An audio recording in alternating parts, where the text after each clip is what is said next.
What's up, guys? Hope you guys are doing well. Hey, want to do a quick video on submitting offers in real estate. So just real quick, I own about 70 units in real estate, worth about $4 million. And I've grown the portfolio while working a full-time job. You can do it. I'd love for you to be able to buy your first house or your first rental property to see that passive income start coming in. A lot of times people will scour the internet, look for deals, find a deal, and not know what that next step is. And so here's what I encourage people to do. Do a quick calculation on the numbers and then start submitting offers. I submit offers all the time. Some of them I don't get any response. Some of them I get a counter offer. But if I get a counter, at least they're playing ball. So here's what happens. So here's the offer I submitted yesterday. So what you want to do is just a short email. Here, let's just see it real quick. So that's the that's my offer right there. Simple, very, very easy. So number one, dear seller, thanks for offering your property. Number one, here's my purchase price. And I put bullet points. Purchase price, $175,000. Number two, deposit. I put $1,000. If you don't have $1,000 to put down, then put $500 or $300 or $100. It's up to you. The higher that deposit, kind of the more serious the seller takes it. But look, play with the cash you got. Number three, due diligence. You want to make sure you have a due diligence period in there because you want, for me, when I look at a property, I see it, then I'll submit an offer on it. And I want to since I haven't seen the property yet, I know the numbers, at least on paper, they seem to work. I haven't seen the property. I haven't confirmed the numbers yet. So I put a 35-day due diligence period on this particular deal.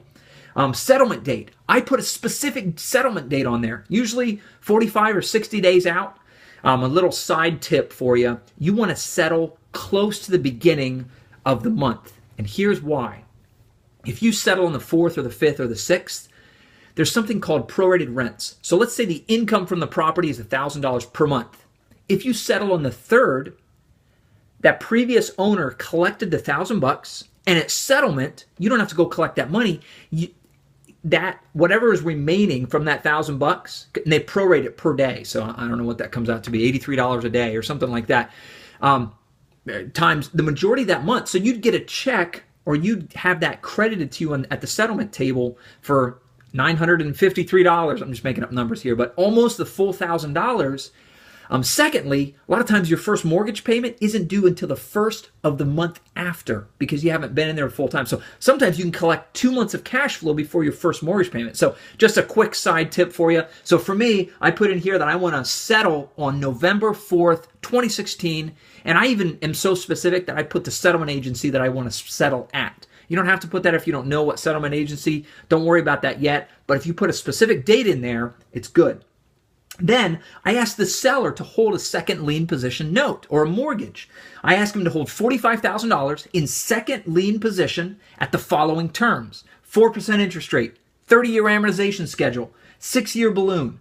I even put in there what the payment to the seller is going to be. I put my payment will be $214.84 and will be set up on auto pay each month.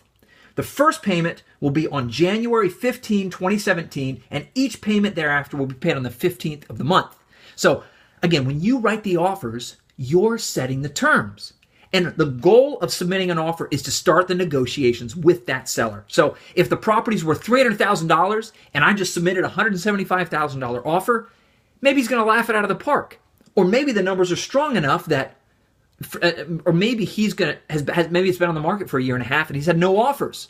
So all of a sudden he's got an offer to look at. So what you want to do is you want to paint a crystal clear picture to the seller. I can't emphasize this enough. If you paint a clear picture, purchase price, deposit amount, due diligence length, date of settlement, location of settlement, how much money you want the seller to give you or to give you as far as holding paper or holding that second lien position, the more information you can kind of put on there, the better. So I just submitted that. Actually, there was a real estate agent that sent me this deal.